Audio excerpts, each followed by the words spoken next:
Duane Stephenson is a former member of the music group to ISIS, but in 2007, he got his big break as a solo artist with Augustown. Blessed love, this is Duane Stephenson from Augustown. Listen out for the story of Augustown from Augustown.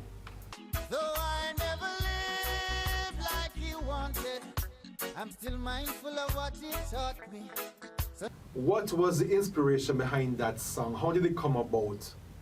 Well, the inspiration for Augustown was Augustown. I grew up there, you know, still live there, you know, and it was just a reflection of what was going on, you know, in the mind and in the reality of what I was living at the time.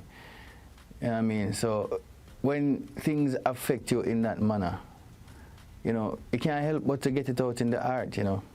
Maybe if I was doing a painting, it wouldn't have been much different, you know what I mean? But luckily, it's a song, so I had 3 minutes instead of one shot. But definitely, it was what was happening. Anybody that grew up in Augustown and knew anything about it knows a lot of what I was singing about, you know. And even if you're not from there, you know, I think the words of the song pretty much resonate to anywhere you live in Jamaica in terms of the inner city communities.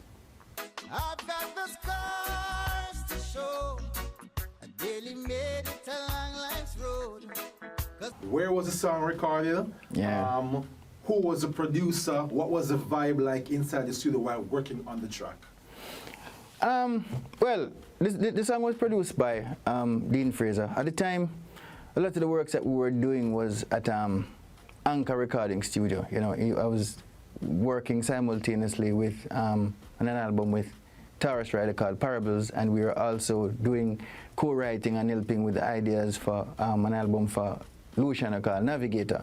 Now, the album was done prior to Augustown. I had 14 tracks, and I was pretty much ready to go. And then we went to Tough Gang for a record. Dean was recording something to send off to New Zealand. And I went in there and heard the track. I said, no, man. So we pretty much hijacked the track. Between myself and Taros, hijacked the track. I said, is that leaving go anywhere? Why? Did you think the song would have been a hit song? Were you surprised it took off? Listen, those days, you're surprised if the song even play on the radio. So I was pleasantly surprised. The first place that song hit was on one of the major gospel stations in South Florida. It was the biggest black-owned station, gospel station in America at the time. And the reason why I knew this, because the first show that I did, not a full-scale show, I think I did about 4 or 5 songs, was in a church that was put on by this gospel station, and I was with Shirley Season, Lieutenant Stitch, and Glacier Robinson, and this was in a church. And that was the first performance of that song publicly.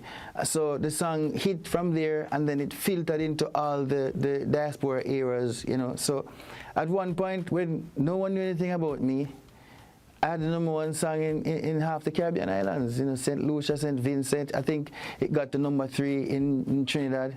Portmore Massive, big up on yourself, you know. But we're at the end of this week's episode of Pree Dis. Until next time, I'm your host, Nalda Addy, and do stay safe. Peace.